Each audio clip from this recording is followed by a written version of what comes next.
सामूहिक शेती करणाऱ्या महिलांना देखील या प्रमाणपत्राची नोंदणी करता आली पाहिजे. तो आपण खोडके साहेब त्यामुळे सामूहिक शेती करणाऱ्या महिलांना देखील या महिला शेतकरी प्रमाणपत्राची नोंदणी करता येईल हे पण आपल्याला या माध्यमातून सांगतो.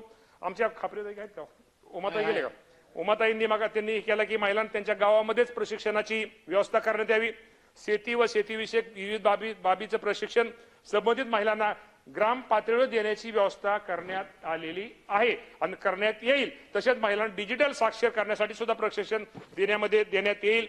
त्याचप्रमाणे आमचे बच्चू भाऊ, आमचे फायटर बच्चू भाऊंचं भाषण, बच्चू भाऊंच्या सूचना हे आमच्यासाठी खूप अशा एक वेगळ्या असतात. शेवटी एक शेतकऱ्याचा नेता आहे, शेतीमध्ये कष्ट करणारा आमचा बच्चू भाऊ नेता आहे.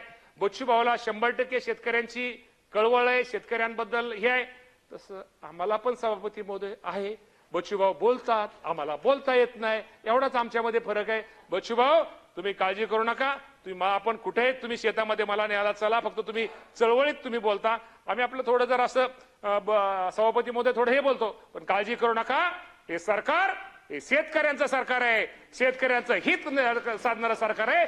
आणि बच्चूभाऊ मग तुम्ही कर्जमाफीच्या बाबतीमध्ये खरं तर मी त्या दिवशी उशीर आलो.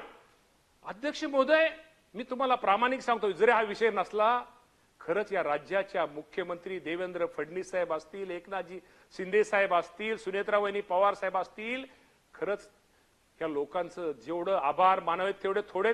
सभापती महोदय ही गोष्ट खरी आहे ना. आज राज्यामध्ये आर्थिक परिस्थितीची अडचण असताना सुद्धा कुठलीही निवडणूक डोळ्यासमोर ना, आता कुठली निवडणूक डोळ्यासमोर नाहीये, कुठली निवडणूक नसताना सुद्धा या राज्यातील माझ्या 56 लाख शेतकऱ्यांसाठी साधारणतः 36,585 कोटी रुपये कर्ज माफ केले. बच्चूभाऊ भुलू नका, तुम्ही काळजी करू नका. यामध्ये काय दुरुस्त करणं गरजेचं आहे, ठीक आहे, गरजेचं आहे. काय शेतकरी त्यामध्ये त्यांना लाभ मिळत नाही, आम्हाला पण मान्य आहे. पहिल्यांदा आपण सुरुवात करूया. त्यामध्ये अनेक शेतकरी अजूनही त्यात काय दुरुस्त करणं गरजेचं आहे. मुख्यमंत्र्यांनी या बाबतीमध्ये सकारात्मक आहेत, आपण दुरुस्त करू. शेवटी हा लाभ माझ्या गोर गरीब शेतकऱ्यांना मिळाला पाहिजे. माझा शेतकरी अडचणीत आहे. गेल्या वर्षी अतिवृष्टी झालेली आहे, पाऊस कमी पडतोय, जास्त पडतोय, गारपीट होतोय. शेतकऱ्याची काय चूक नाही हो. शेतकरी अडचणीत असणाऱ्या शेतकऱ्याला मदत करणं, त्या शेतकऱ्याला सहकार्य करणं ही सरकारची जबाबदारी. त्याप्रमाणे या राज्याचे मुख्यमंत्री, दोन्ही उपमुख्यमंत्री एक चांगल्या प्रकारचे निर्णय घेत आहेत.